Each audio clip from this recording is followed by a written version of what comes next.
तो हेलो दोस्तों, एक बार पुनः स्वागत है आपका आपके अपने यूट्यूब चैनल यूट्यूब प्लेटफॉर्म पर। जैसे हमने एनसीईआरटी की सीरीज चालू की हुई है, तो आप हमने एनसीईआरटी सीरीज में एनसीईआरटी हिस्ट्री और पॉलिटी की सीरीज हमने अभी पढ़ रहे हैं हम लोग। तो पॉलिटी के हमने चैप्टर फर्स्ट और सेकंड को देखा है। तो आज हम चैप्टर थर्ड के बारे में जो भी टॉपिक्स होंगे उसको समझेंगे। चैप्टर थर्ड में है सरकार क्या है। अगर आपने अभी तक हमारे यूट्यूब चैनल को सब्सक्राइब नहीं किया तो सब्सक्राइब कर लीजिए, ताकि आने वाली अगली हर वीडियो की नोटिफिकेशन आप तक आसानी से पहुंच सके। तो हम समझेंगे सरकार क्या है, और इसके अंदर जो भी टॉपिक हैं, जो भी चैप्टर थर्ड के जो भी टॉपिक हैं उसको हम समझेंगे। जैसे एक बार देखते हैं टॉपिक्स क्या हैं। टॉपिक्स हैं सरकार के स्तर। सरकार के स्तर क्या होते हैं, सरकार एवं कानून, सरकार और कानून के बीच क्या सिस्टम है ये हम देखेंगे। सरकार प्रकार यानी कि सरकार कितने प्रकार की होती है इसके बारे में समझेंगे। और जो अपना फोर्थ टॉपिक है तो लोकतांत्रिक सरकार क्या होती है इसके बारे में हम समझेंगे। इन सब के टॉपिक्स को समझने से पहले हमें समझ लेते हैं कि आखिर सरकार क्या होती है।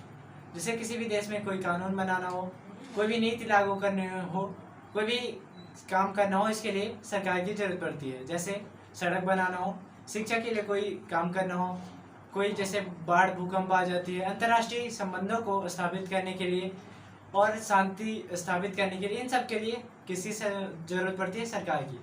जैसे हम देखते हैं कि हर साल कुछ ना कुछ सरकार की नीतियाँ, कुछ ना कुछ प्लानिंग निकलती रहती है। तो कौन निकालता है? सरकार।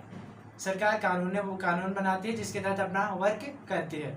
सरकार कई तरह के छोटे बड़े काम करती है। सरकार अंतर्राष्ट्रीय और राष्ट्रीय एवं स्थानीय लेवल पर भी काम करती है। सरकार गरीबी, भुखमरी, इन सब में भी काम करती है। जैसे बिजली की व्यवस्था करवाना, गरीबों की व्यवस्था करना, उनके लिए खाने की व्यवस्था करना, आवास का व्यवस्था करना, इन सभी जरूरतों को कौन पूरा करता है? सरकार। यह सरकार का कर्तव्य होता है, उसका काम होता है कि यह सरकार करे।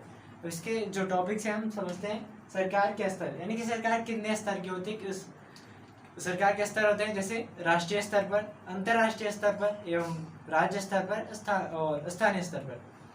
तो राज्य स्तर पर जैसे जो राज्य स्तर पर सरकार ऐसे होती है जो पूरे एक राज्य से दूसरे राज्य में वर्क करती है। पूरे राज्य के लिए जो काम किया जाता है वह राज्य स्तरीय कहलाते हैं। और फिर आता है राष्ट्रीय स्तर। राष्ट्रीय स्तर जो पूरे राष्ट्र के लिए, पूरे यानी देश के लिए जो वर्क किया जाता है, जो नीतियाँ लागू की जाती है, वह राष्ट्रीय स्तर की सरकार कहलाती है। और स्थानीय स्तर पर जैसे किसी गांव या किसी छोटे शहर में जो काम किया जाता है, स्थानीय विशेष स्थान में किया जाता है, वो स्थानीय स्तर कहलाता है। तो सरकार कितने स्तर की हुई? राष्ट्रीय स्तर की सरकार होगी, राज्य स्तर की और स्थानीय स्तर की। राष्ट्रीय स्तर की ऐसी सरकार जो पूरे राष्ट्र के लिए काम करती है, वो राष्ट्रीय सरकार। और राज्य के लिए जो काम करती है वो राज्य की सरकार होती है, एक राज्य के लिए काम करती है। और विशेष स्थान के लिए सरकार होती है, जैसे छोटे छोटे विधायक हो गए, सरपंच हो गए, ये स्थानीय सरकार होते हैं जो स्थान विशेष में काम करते हैं।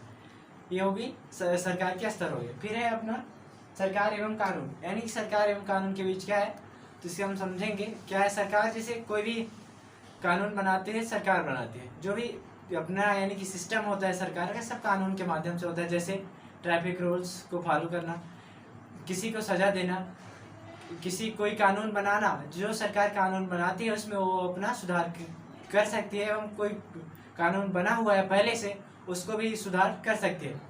एवं अगर सरकार कोई कानून बनाती है तो लोगों को बाध्य करने के लिए ये कह सकते हैं कि आप ये काम कर सकते हो। अगर कोई व्यक्ति उस कानून को नहीं फॉलो करता है तो सरकार उसे सजा अथवा जुर्माना दे सकती है। जैसे कोई आदमी ट्रैफिक रूल्स को फॉलो नहीं करता है तो सरकार उसे सजा या जुर्माना दे सकती है और उसके लिए बाध्य कर सकती है, क्योंकि कानून बनाया हुआ है।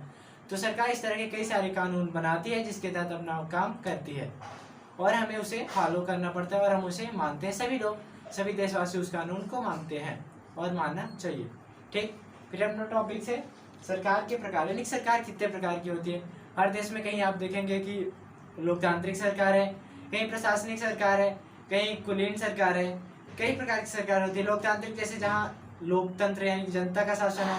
प्रशासनिक जहाँ के प्रशासन, जैसे पाकिस्तान में जहाँ वहाँ की सैनिक शासन चलता है। और कुलीन सरकार ऐसी सरकार जो यानी कुल के हिसाब से सरकार चलती आती है, उसे हम कुलीन सरकार कहते हैं। इस तरह से हर देश में अलग अलग तरह की सरकारें होती हैं। कहीं कहीं लोकतंत्र तांत्रिक होती हैं, कहीं कुलीन सरकार होती है। इस तरह अलग अलग से सरकार होती है। फिर जो अपना लास्ट टॉपिक है टॉपिक 4, तो लोकतांत्रिक सरकार क्या होती है। लोकतांत्रिक, जैसे भारत एक लोकतांत्रिक देश है, आप यहाँ जानते हैं कि लोकतांत्रिक सरकार है। लोकतांत्रिक सरकार ऐसे जैसे जहाँ आदमी चुनाव करके इनडायरेक्टली अपनी सरकार चुनते हैं, उसे हम लोकतांत्रिक सरकार कहते हैं। जैसे हम कोई उम्मीदवार चुनते हैं अपने विशेष स्थान में, और हमारे द्वारा चुने गए उम्मीदवार जो चुने गए उम्मीदवार होते हैं वो आपस में चर्चा करके, आपस में चुनाव करके एक सरकार का निर्माण करते हैं। इस तरह से सरकार बनती है। लोकतांत्रिक सरकार में जनता ही अपने चुने गए प्रतिनिधि के द्वारा सरकार का निर्माण करती है। सरकार फिर सरकार काम उसके अकॉर्डिंग करती है। ठीक, तो हमने आज समझा कि सरकार क्या होती है, सरकार के स्तर क्या होते हैं, सरकार के प्रकार क्या होता है, सरकार एवं कानून के बीच हमने जो भी संबंध होता है उसको हमने समझा, और लास्ट हमने समझा लोकतांत्रिक सरकार क्या होती है। तो हमने एनसीईआरटी सीरीज के अंदर का था, आज हमने चैप्टर 3 को पढ़ लिया। इसके नेक्स्ट टॉपिक में हम अपने एनसीईआरटी क्लास 4 की जो भी टॉपिक्स होंगे हम उसको समझेंगे, पढ़ेंगे। तब तक के लिए आप धन्यवाद। शुभ रात्रि, जय हिंद।